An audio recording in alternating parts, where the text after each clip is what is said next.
everybody. It's Georgia Rose. Here I am in the Strong Island Studios in beautiful Massapequa, New York. Thank you for tuning in. I am here every Monday night at 7 p.m. I've been doing this for a long time now. I don't know. I think this is my 52nd show, fourth season. But welcome. If for those of you who are tuning in for the very first time, I am an astrologer and a psychic, and all kinds of things happen here in the soul space every Monday at 7. If you missed the live show ever and you want to see the show, you can go on any podcast platform, Apple, Spotify, even Alexa. If you say to Amazon Alexa, hey, play Georgia Rose in the Soul Space, you will hear me. So welcome. Tonight we're going to talk about Mercury retrograde in Sagittarius. And we are also going to, maybe if we have time, pull some cards. I'm going to go through Mercury retrograde of what it really means, especially in Sagittarius. And then I'm going to go through each house of the chart of where it falls for all of you. So welcome. I'm just going to take a couple of minutes to share the show. And if you would do the same, if you're so inclined and you like our content, you can share the show. We're looking to build our subscribership.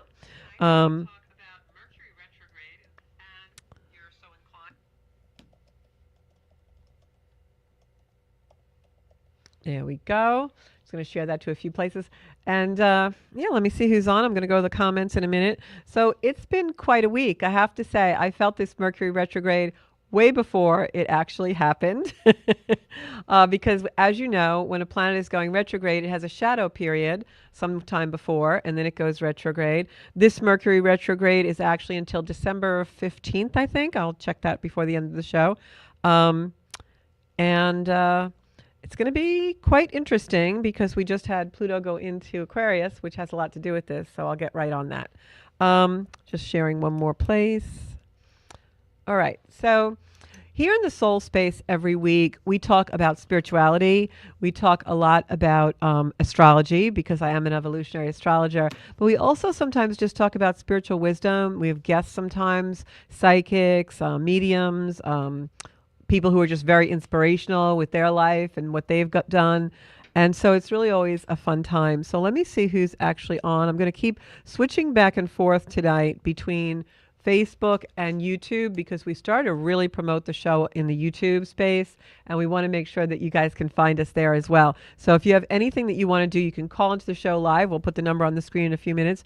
Or you can comment, whatever you guys want to do, whatever floats your boat, whatever you feel comfortable doing. That's what happens in the soul space. So I'm going to jump into some Mercury retrograde stuff. So today I really felt Mercury retrograde, and I don't usually feel Mercury retrograde so much because I was born with Mercury in retrograde. So being born with Mercury in retrograde, if you have that in your chart, a lot of times Mercury retrograde doesn't affect an individual as much as it does someone who doesn't have Mercury retrograde in their natal chart. So I have Mercury retrograde in Scorpio, and I am a Sagittarius rising. So Sagittarius is the place where Mercury is retrograde and will be until December 15th. So the first thing we got to talk about when we talk about Mercury being retrograde is, what does Mercury retrograde usually mean and signify? Well, a lot of times it gets a bad rap. And I actually have a YouTube video I did quite a while ago on my channel Zenkuda about Mercury retrograde and what it usually means and why it's gotten a bad rap. And one of the reasons that it has is because people think things get glitchy, and it does. Because what Mercury retrograde energy is really all about is us slowing down. So a lot of times the universe will make things happen, so we have to slow down and become a little more introspective and maybe respect time more or respect details more. Typically speaking, you'll hear a lot of people say, don't have surgery, or especially cosmetic surgery, or don't buy a new car or sign paperwork or anything during a Mercury retrograde. But that's not always true. What Mercury retrograde really wants us to do is just slow down and look at the fine print. If we have to sign a contract for something, or we have to buy a big ticket item or have surgery, it might not be the most optimum time because it's a time when things get overlooked. But if we can really pay attention to the details, most of the time we can have smooth sailing even with a Mercury retrograde. For example, computer glitches and things like that, you want to always back up your stuff. Mercury retrograde will teach you that you have to be more respectful of data and that you'll do that. So it's kind of an interesting take on the energy when you think about maybe back to a time Mercury was in retrograde and something a little bit catastrophic may have happened to you, and it really made you stop and think. And so you'll never make that mistake again. Typically speaking, we have a lot of people who are traveling for the holidays during this Mercury retrograde the next few days. And typically speaking, you're going to have longer lines at airports. There'll be delays. Things will be glitchy. The weather might, not cooperate, things like that. Maybe the computer will go down or something minor will happen on the plane. It's because you got to check it twice, right? No one just runs out of the house with their luggage and jumps on a plane. You've got to check your schedule. You got to call the airport. You got to make sure you check your list twice, right? So that's the moral of a Mercury retrograde. Then you have the energy of Sagittarius, where Mercury is retrograding right now. So anytime Mercury retrogrades, it retrogrades in a certain zodiac sign, a certain place in the zodiac. It's doing that in the sign of Sagittarius. So every zodiac sign has an archetype or attributes or almost like a personality to it, to the energy. So with Sagittarius, that happens to be truth and honesty.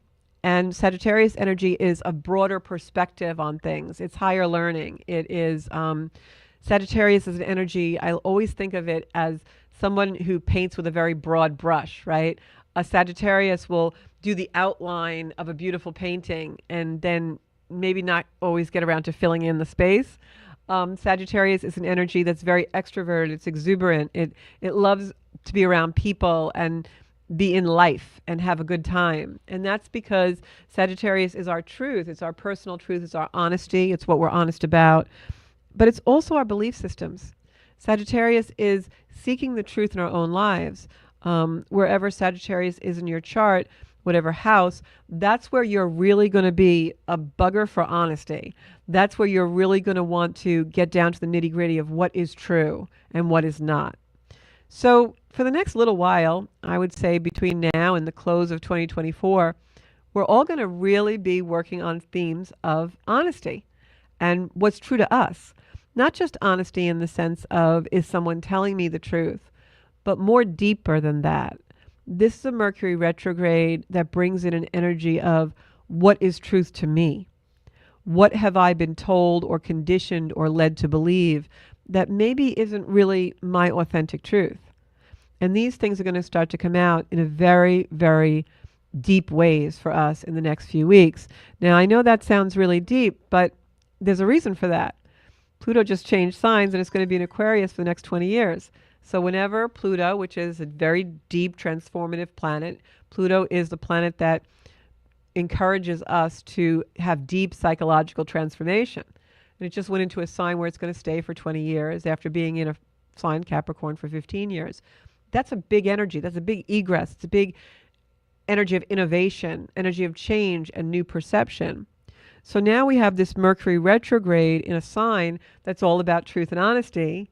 Well, one of the biggest players in the zodiac, Pluto, just went into an energy of innovation, new perspective, seeing things in a different way. So can you see how those two energies are really going to work to compel us to find our own personal truth? And this is going to come out in some really interesting ways. First of all, Mercury in Sagittarius is opposing Jupiter in Gemini. So Jupiter is the planet that likes to expand things. In Gemini, it's not exactly happy because Gemini is a very paradoxical and multiplicity type of energy. And Jupiter likes things to be straight. It wants to have honesty and truth and expand that. So it's not exactly happy in Gemini. And Sagittarius and Mercury isn't exactly happy in Sagittarius because Mercury is our thinking and Sagittarius is very much philosophical. And that's okay, except that Sagittarian energy is an energy of emotion and exuberance, and Mercury is really the way we think. So these two planets are working in opposition, and it's causing tension in our lives. What is that tension? Well, simply put, the tension is what is truth and what is not. Where are the things that I've been living with that actually are disempowering me instead of empowering me? Because they're the truths that they're the lies that I tell myself. What do I need to start to get really honest about in a really big way? And where are the places in my life where I'm kidding myself? I'm not really being truthful. And those are the places we're probably going to get a little bit of dose of reality check during this Sagittarius Mercury retrograde. Um, what are the things that you keep comfortable, right? Maybe you're staying in a relationship too long or staying in a job too long. Where are the places in your life that are stagnant, that are really not moving forward? But you're telling yourself that's okay. Well, I don't know any soul that thinks it's okay to just stagnate. Let's face it, we were all born and incarnated in this life to evolve and grow beyond stagnation, grow beyond procrastination, grow beyond the sameness that keeps us stuck. So you're going to see a lot of changes occur in the next several weeks, and you're going to see a lot of them happen in people's personal life, and you're going to see people finally do things or start to make change and make strides with things that they've been talking about doing for a really long time. What's truth? What's a lie? What do I need to stop telling myself so that I can finally move forward in my life? And so sometimes, and I'm going to just talk a little bit about what I see a lot going on around me. It's something that I've dealt with several years ago, and I don't really have in my life too much anymore, but it can come up. But I see a lot of people in this syndrome right now. And that's being in relationship with things that disempower us. Those are our attachments, right? We're attached to things and we're attached to people that we are comfortable with. We think that they are our security or they bring us security, when in actuality they disempower us. You know, the menial job that maybe we've really outgrown, but we stay in because we're afraid to change, right? And we're really not making enough money, but that's okay. I'm happy there. They know me. I know them. I feel good. You know, it's a place I can do it. I can go there. It's not challenging. It's good. Those are the things you're going to think about. The relationship that you stay in because it's comfortable. You know, oh, you know, maybe he cooks me dinner, but maybe he doesn't fulfill you emotionally, you know, or is there something the other way around? And you keep telling yourself it's okay. You're lucky to have what you have. That's going to start to come to the surface now. Or maybe it's something within yourself. You know, maybe it's a health issue. Maybe you're telling yourself, okay, well, I really need to lose that 20 pounds, but, you know, it's not that bad. I don't look that bad. It's okay. But that 20 pounds is maybe keeping you stuck from doing other things in your life, or you feel self-conscious and it's disempowering you with your confidence. So there could be any examples like that. It'll depend on where this is falling in your chart. I'm going to go through it house by house. But this is what's going to happen during this Mercury retrograde. This is a Mercury retrograde where you're going to want to break out into new territory. But at the same time, that takes a lot of courage and a lot of valor. I always like to use the word valor because it's something that comes into your awareness and you know you have to do it, but can you do it? Do you do it? Do we have the oomph to do it, right? That's where we all get stuck. It's like, oh, I don't really want to do that. This is about a leap of faith. This is about really going into a place, and I've been actually working on this personally in my own life in like a very deep way these last couple of weeks, going into a place where you really trust the universe and you really trust yourself to be supported and loved by the universe. And you don't think in terms of, oh, if I do this, it's going to be really bad. If I do this, I'm not going to be able to function or survive, or I won't have XYZ. It'll be horrible. No, it's going to a place of positivity where you can actually see the horizon and know what's there, and that the world, the universe, creator wants what's best for you, and you're believing in that. And that's a really, really big place to have a new perspective in, and that's a really hard place to go. You would think it would be easy for us humans to go there, right? Because it sounds so great. But we're scared of it. We don't trust it. You know, we're born with that. And so that's what a lot of this energy now is. Pluto going into Aquarius. This Mercury retrograde is kind of like stirring the soup of Pluto going into Aquarius. And so it's going to be, you know, can I trust the universe and leap off the cliff? It's like the card in the tarot that is the Fool card. And that'll probably now come up in 20 readings later tonight. So I'm going to go through a couple of my notes because I really want to make sure that you're all clear on this Mercury retrograde. So Mercury is our minds. It's where we gather info in order to form our perspectives, in order to form our opinions and our mental judgments also. Mercury is the place in the zodiac. The energy of Mercury is um, it's where we pick up energy that we want. But during a Mercury retrograde, that idea of picking up energy like that radio antenna, Mercury in retrograde is an oversaturation of that. We're overwhelmed. We feel like it's too much information. We're a little confused. Um, it's an oversaturation because Mercury comes in and will oversaturate energy. Like you're at the airport and all of a sudden the line is just overly long and it's overwhelming, or you have the minor fender bender and the person that you hit is like all agitated. And it's that overwhelm that we feel because the moral of the Mercury retrograde is stop, what's really happening here? I need to understand the situation. It's that perspective of going into introspection. So we want to gather information during a Mercury retrograde in order to review, rethink. Now, the way Mercury retrogrades happen, and not a lot of astrologers talk about this particular aspect, but the way the Mercury retrograde happens is this one is in Sagittarius. So we had a Mercury retrograde 4 months ago. Something that was occurring during that prior Mercury retrograde 4 months ago, and usually Mercury retrogrades happen about every 4 months. So something that happened during that Mercury retrograde 4 months ago is now going to come back around. That's how Mercury retrogrades work. So think about what was going on in your life 4 months ago. That was what, we're in November. So that was October, September, around July, August, right? Around July, August, what was happening in your life that now may repeat or is unresolved. But what happens with this Mercury retrograde, the Mercury retrograde we're currently in will always take information from the prior Mercury retrograde and repeat it. However, it brings in new information. Remember, Mercury is the gathering of the data. It's the way we think. It's our mental capacity.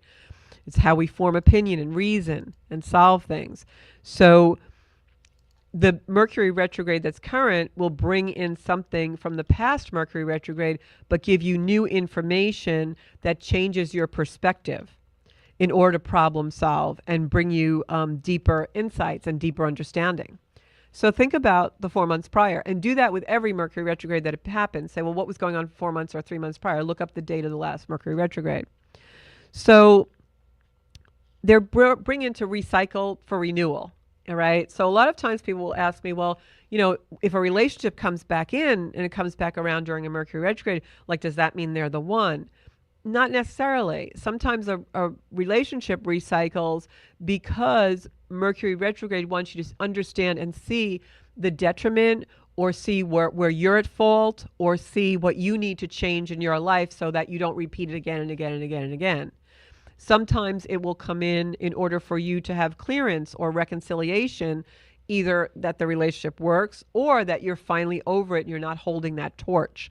So either way, the energy recycles for you to review with new information that brings you deeper understanding. So now, as I said, this Mercury retrograde, Mercury is opposite Jupiter. So that creates a tension. And what it creates a tension of is that Pluto in Aquarius and Saturn going direct in Pisces has an energy to it that's basically a frequency change. So Pluto goes into Aquarius. Now, Pluto was in Capricorn for 15 years, since 2008. It changed November 19th into Aquarius. It'll stay in Aquarius now 20 years. When Pluto was in Capricorn, we all had a certain energy. We all had a certain, capacity that we were working in with Pluto under that influence in that frequency. Mostly it was crumbling structure. It was because the energy of Pluto always transforms things. Pluto is deep psychological transformation. It's something has to die to be reborn. In Capricorn, that was a very heavy, dense earth energy. We saw a lot of structures, government, schools, financial markets, right, in 2008 collapse in order to bring newness to them. In Aquarius now, that's an air sign, so the energy really changes.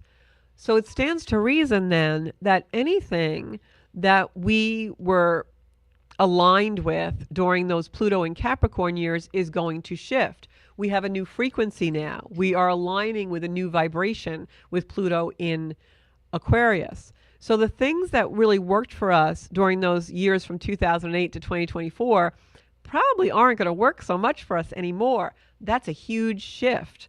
So because that shift is happening now, what happens is the things that are old, the things that we've basically outgrown, the things that we loved, liked, and were comfortable with for the last 15 years ain't going to cut it.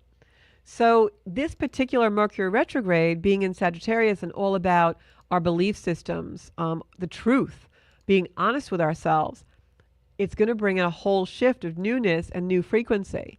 It's almost like, did you ever have a friendship, like if you think back to like junior high, right? And you had a couple of friends or you had a few friends, and now, especially in junior high, everyone starts to grow differently, right? The friends you had in like sixth and seventh grade, by the time you get to like high school senior, more than likely, they're not the same friend group.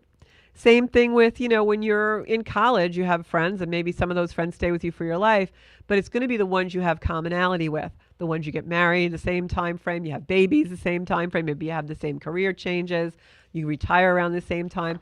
We vibe with people in our vibe. It's the same thing with the zodiac. Wherever the planets are vibing, that's where we're going to shift. So we're undergoing a huge shift right now. So this is a new pattern, and the new pattern is basically not easy. Because with all this planetary shift, now what's going to be is, as I started out in the beginning of the show and said, what empowers me and what doesn't. And sometimes it's very little things, Maybe this is an energy where you're going to all of a sudden have this amazing awareness that eating that candy bar every day at 3 o'clock is probably the worst thing you could ever do. And all of a sudden you're just going to wake up and be like, nope, not eating that candy bar anymore. Just don't want it. I'm done with that. That's typical Pluto in Aquarius. It's ruled by Uranus. It happens on a dime. Happens on a dime. But yet it's going to be difficult because a lot of those things are comfort. So the relationship, the job, we're comfortable. So now the question becomes, do we need this to survive? The idea of your survival is going to change. The idea of what I really require to be happy is going to change. The idea of who I really want in my daily life is going to change.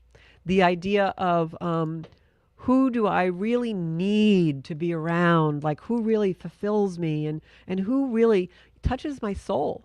What do I really need, and what have I completely and totally outgrown? And now where do I need to go from there? And that's really what this is all about. It's new patterns that show us what we need to survive in a new energy. Because what we needed to survive in the old energy is gone. That energy isn't there anymore. We're not functioning, surviving, and vibing in it. So now we need to have a whole new set of things. So with Saturn going direct, it's also very much time. Saturn is the lord of time and the lord of karma.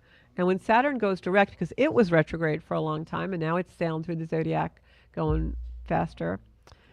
Saturn, you're probably feeling time hops. Like, I know for me, sometimes things are flowing really well, and I'm like, wow, I can't believe how efficient this is. I just feel like time is just different.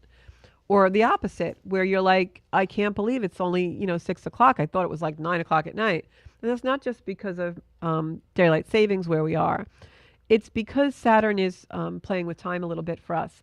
And the reason for that is because as Pluto goes into Aquarius, and I've talked about it on other shows, we'll talk about it again before the new year. In 2025, 26, the planets all shift drastically into new signs. Huge frequency changes coming for the planet. But what happens is with Saturn, it's the past versus the future. It's past versus future. So on the one hand, we're like, there's this thing from my past, a personal relationship, a habit that's really comforting. I really like it. It feels good. It's part of my past. It's wonderful. It's like history, and it's traditional, and it's solid, and I can, hang my hat on it. But it doesn't feel the same because it's competing with the future now. Because Pluto in Aquarius, ruled by Uranus, is all futuristic energy. It's innovation. And remember last week on the show, I talked about that in length. You can go back to that video. Pluto is all about innovation, and innovation has two sides. On the one hand, innovation is wonderful and futuristic, and we're excited and ambitious and optimistic. But on the other side, it's scary because it means we got to let go of something that we believe is the truth and that always was, right? As I said on the show last week, NASA and the space, departments, the space agencies, they're the ones who go to the moon and go do things. But wait a second, Elon Musk is doing that now. Innovation, but kind of weird, right? Like, they're not supposed to do that. So you see, just like Bitcoin, right? Well, what is it? I can't see it, touch it, and go to the dime store with it, dollar store with it now. I can't, buy a big gulp at 7-Eleven. I can't go buy a hamburger at McDonald's. Where is it? Oh, it's in my wallet, which is actually not my physical wallet. It's this thing on my phone. Innovation. Amazing. Look at all the money that's circulating from that. Commerce, mercantile, Mercury. But at the same time, it challenges us because, especially people who are in a little bit of an older bracket, save your pennies, right? It's physical. So innovation breeds fear because we have to let go of a truth. Something that we thought was true and the way that things were, our constructs and our conditioning gives way to innovation. So that's where Saturn comes in, going direct in Pisces, and it's the very last degrees of Pisces, headed for Aries, where it's going to be on fire next year. So it's the past versus the future. It's where do you want to live? Do you want to live in the past or do you want to live in the future? Do you want to be really comfy in your nice, warm, cuddly slippers and never leave the house in a beautiful pair of high heels? Like what are you doing? Which is right for you? So this is the sensitivity is going to come. You're going to be sensitive to this now. You're going to be uncomfortable. You're going to feel like you need to make changes. And you should. We all should. I've been trying.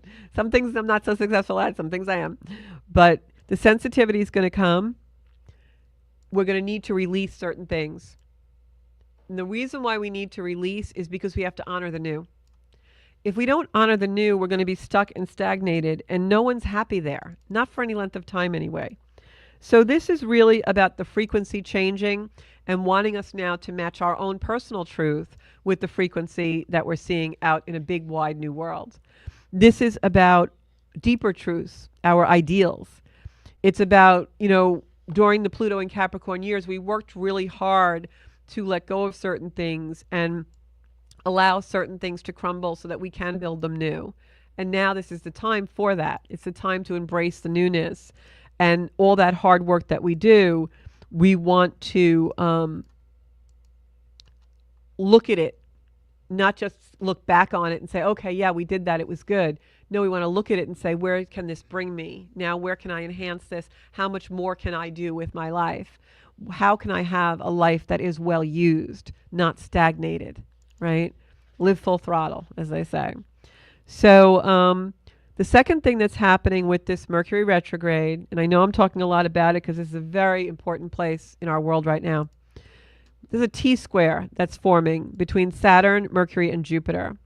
And there's tension between those three planets. Saturn, which is, our hard work, our karma, our discipline, our lessons. Mercury, which is our minds and the way we think. And Jupiter, which is benevolence and expansive.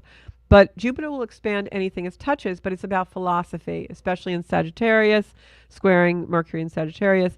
It's all about our philosophy and our beliefs. So we're going to need to examine what we believe, what we've been taught to believe, what's true for us, really go into your intuition.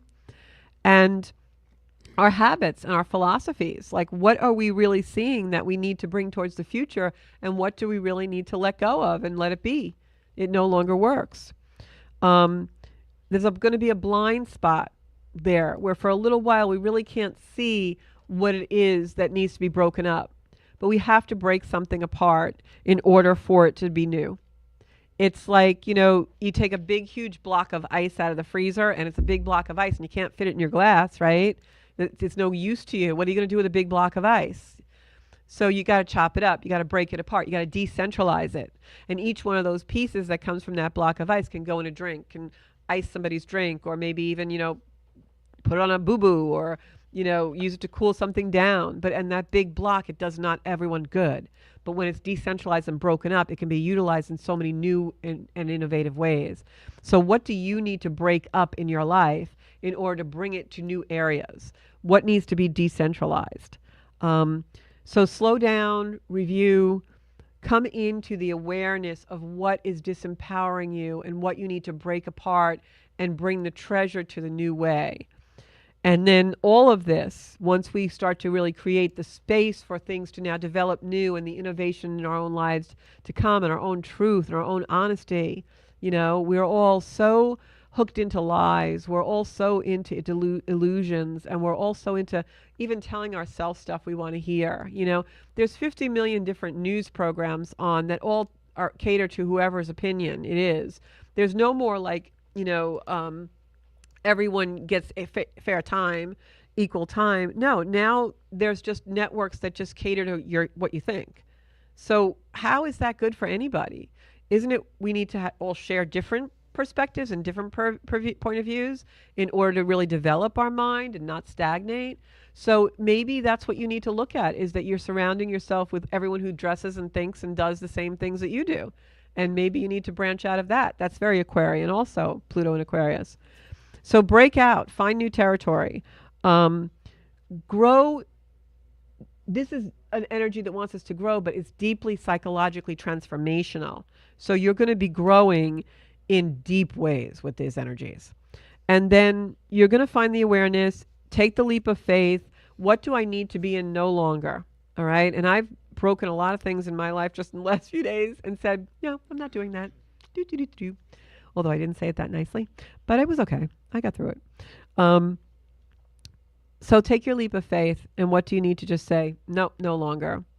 Because December 1st, we have a new moon in Sagittarius.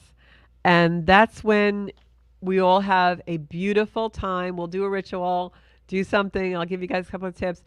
That December 1st, new moon in Sagittarius, is when all this energy really comes in a beautiful way, and we'll get to see the truth, and you'll see the path, and you'll see the direction. It's like the GPS finally goes on in the car. We're like, oh, wait a second. Now I know what I really need to get rid of, and I know where I need to go with this. So let me see if I can see my comments. I was having trouble getting them up before. Where are my comments?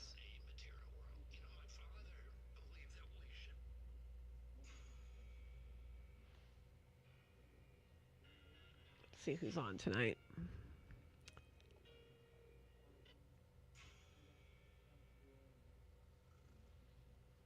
No, I can't get my comments up. I hate when this happens. No. All right. Oh, I know what it is. Okay. Let me just change screens. Okay. You can also call into the show. I know Bobby had that number on the screen a little while ago. I have Aaron on, a couple of other people. I can see that.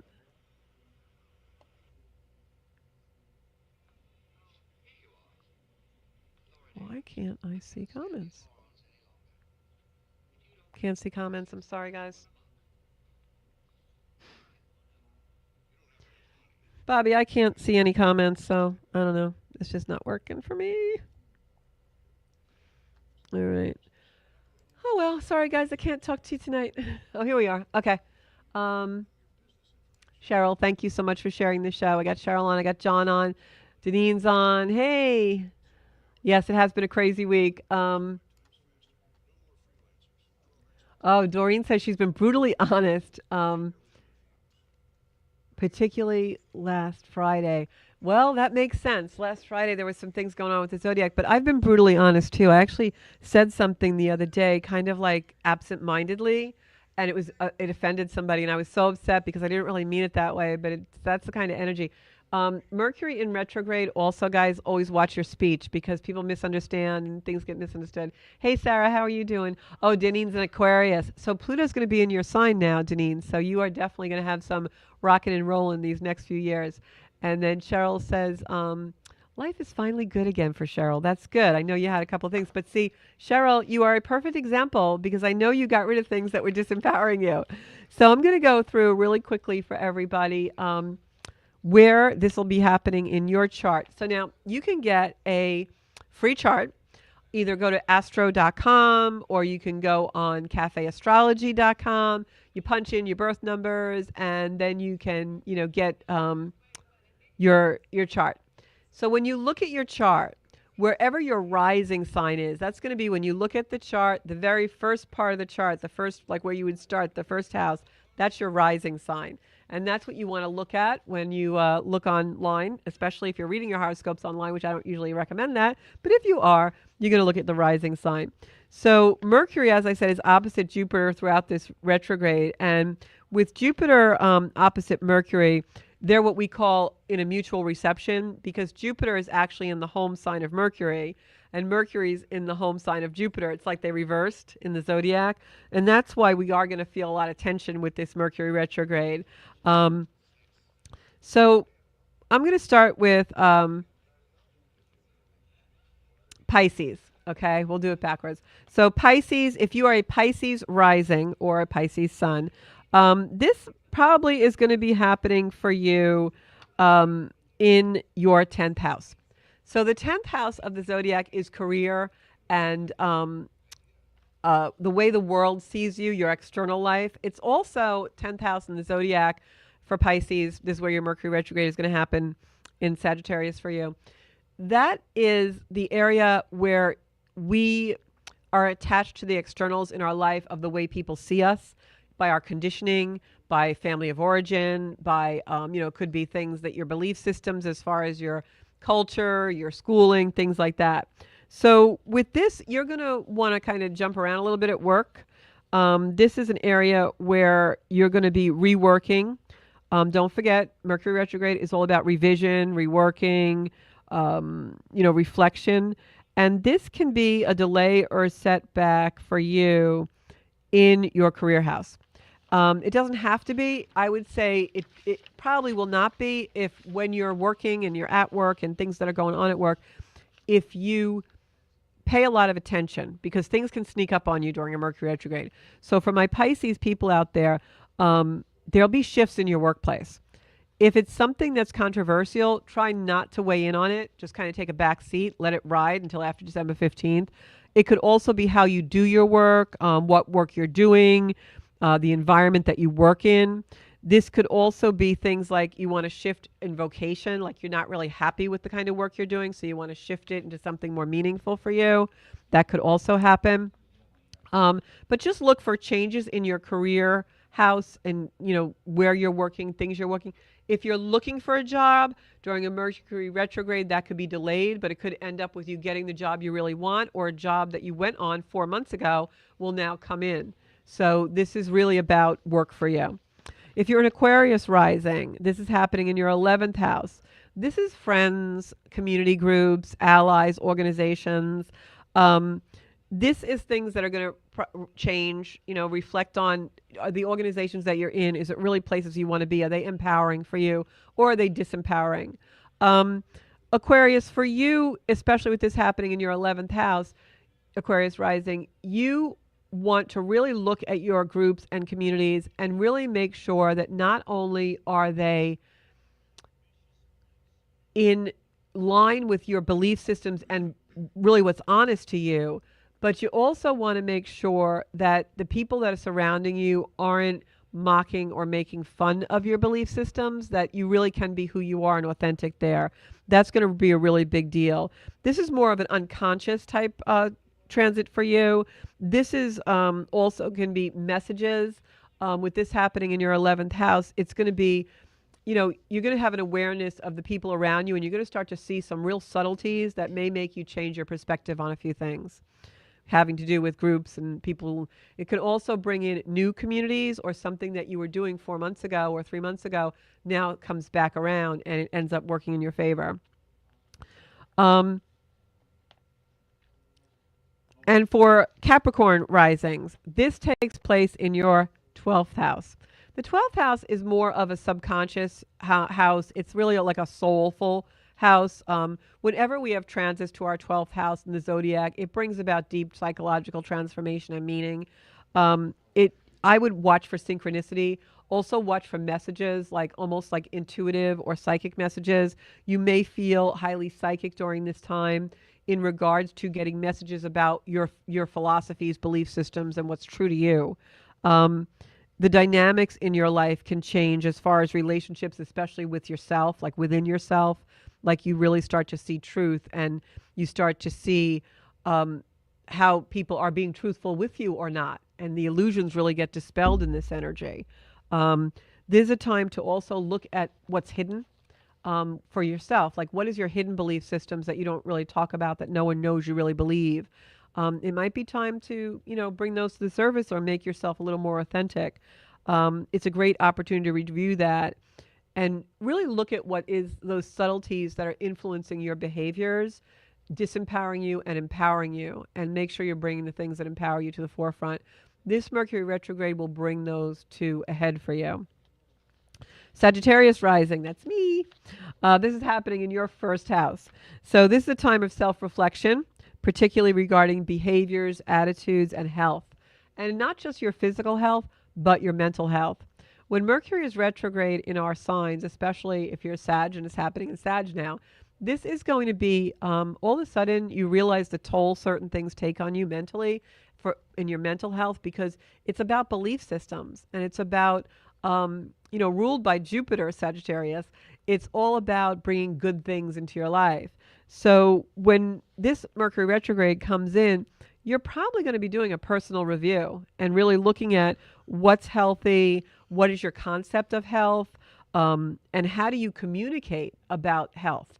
What are the things that you like to listen to or read about, or people you talk to? Is there someone in your life you can communicate? If you need to be healthier, who's going to help you do that? If you're a Scorpio rising, this falls in your second house, which is all about your value systems, your wealth, your money. It could literally mean that, and you may see a setback in finances, or you may see a glitch in finances that you become aware of, and you save something so that you don't end up with that shortfall. When Mercury is retrograde in your second house, Scorpio rising, this is a time when you don't want to spend a lot of money. You don't want to be it being too much of a good thing. Don't buy too much. Don't spend too much. Don't try and play too much abundance. Don't gamble, that kind of thing. But it's also business decisions, revisiting those. But it's also very much about your survival. It's going to be, things are going to come to a head, especially in business or to do with money, where you think, oh my gosh, I can't live without this. This is like really my stability, my security. And Mercury retrograde sometimes will shake those things up in order for you to realize that your stability is really from within and within your own resources, not the externals. So, keep an eye on that. So definitely take stock, review your finances. If you are someone who needs to pay your taxes quarterly, things like that, look and make sure you've done that. Make sure that you also are not someone who is, getting cyber attacked, where, somebody's identity theft, things like that. Make sure anything to do with your valuables and finances are really protected. All right. And also anything that's outdated, make sure that you're updating everything. And that's also to do with your relationships and people and environments. So, okay, so Libra rising, this is happening in your third house. So Libra rising, for this to be in your third house, it's all about communication. Really, really watch your words. Make sure that you are really being precise in the things you say, because you will be misunderstood in this energy. Librans are often misunderstood because of issues with balance there, which we'll go into another topic. But if you're a Libra rising, you want to really make sure you're speaking clearly, checking the email twice. It's the type of energy where you may want to send a derogatory email to one person about somebody, and all of a sudden you hit send to the whole company. That can happen. It's your daily environment as far as what can be toxic and stressful. Really watch that in this environment, in this aspect, Libra rising. This also can be technology, communication, back up all your stuff if you're a Libra rising with this Mercury retrograde. Virgo rising, this is happening in your fourth house, which is all about home and family. So this can be, ancestral karma also. It can be issues that you've had with your family and loved ones repeatedly for a long time. It may be something that was going on 3 or 4 months ago that now comes to the surface. This is about, especially during the holidays, what do you need to rearrange in your home or rearrange with the people around you in your home in order to bring more love, expand peace, all that kind of stuff for you. So this is going to be all about home and family. And what are your beliefs and your ideology when it comes to your family and your loved ones? What is really authentic to you? maybe the culture that you grew up with or the religious background you grew up with isn't really yours. Maybe you think something different. If you're a Leo rising, this is going to happen in your fifth house. This is all about creativity and joy. A lot of times when we have a fifth house Mercury retrograde, Leo risings, this can be expressing yourself very passionately. So make sure, I always tell Leos this, that the power of love is more, make sure that the power of love is more prominent in your life than the love of power, because with Mercury retrograde in your fifth house, Leo, this can really be a time when you misstep on that and you get to be a little more like the lion, the king of the jungle. You don't want to do that. You want to really make sure that you are looking at your expression in a creative way, not a, you know, uh, uh, lion way, not like someone who is, being an emperor on the throne. Like you're not laying down the law, that you are being more diplomatic than that and talking and speaking and communicating with love, that you're not being a tyrant. That's the word I was looking for. Next, Cancer rising. For you, this is going to be in your sixth house. That's your work and health and service every day. It's your daily life. So look at this Mercury retrograde as a time that's telling you to really look at the details, because you'll have a lot of glitches and a lot of redos, rewinds. Things will come in twos during your daily routines and daily life. You're going to find that things are very much a challenge. It's like you can't get out of your own way in this energy, but it's only temporary. It's a time to really assess where you put your energy, what's going to pay off in the long run. Don't get caught up and don't sweat the small stuff. For Gemini rising, this is happening in your seventh house, all about relationships. If there's any big decision or big discussion you have to have, Gemini rising, do not do it until after December 15th, because this is going to be all about differing beliefs and difference of opinions between you and your significant others. It's a period where you're really meant to find compromise, and the universe is going to challenge you to do that. If you're a Taurus rising, this Mercury retrograde is in your eighth house, which is karma. It's karmic debts, it's shared resources, and it's deep psychological transformation. So in this energy, you're going to see that things are going to be challenged with your fear and your anxiety and your attachments. And things will come along in order to bump them a little bit, so that you have to realize that your true attachment, your true stability is within, and not attached to all the externals and people and environment that you are so comfortable in, Taurus. But you know what? You're going to have to do some movement here, because I know Taurus like things to stay the same. It's not going to. And finally, for Aries rising, this is in your ninth house. This is all about higher learning, belief systems, teaching, and travel. Aries, if you are traveling during this holiday season, you really want to check everything twice, because with Mercury retrograde in your ninth house, it's all about that. So watch your travel glitches, and also meditation, astral travel, those kind of things are also going to come into play. This is a time when you want to rely on what you've already learned. The universe is going to teach you more, as long as you don't stagnate and move forward, my Aries. So that is all of the signs of the zodiac. I want to just take a moment to thank everyone for this past year, and all the support and wonderful feedback that I've gotten from all of my content on Facebook, YouTube, and in Instagram for Zencuda and the Zencuda community. Please have a wonderful, wonderful Thanksgiving, and don't forget to be thankful for all the little things. Thanks so much, everybody. I'll see you here next Monday night at 7 o'clock in the Soul Space. And don't forget, you can catch the repeat on YouTube and also on all podcast platforms. Thanks so much, guys. I'll see you next week.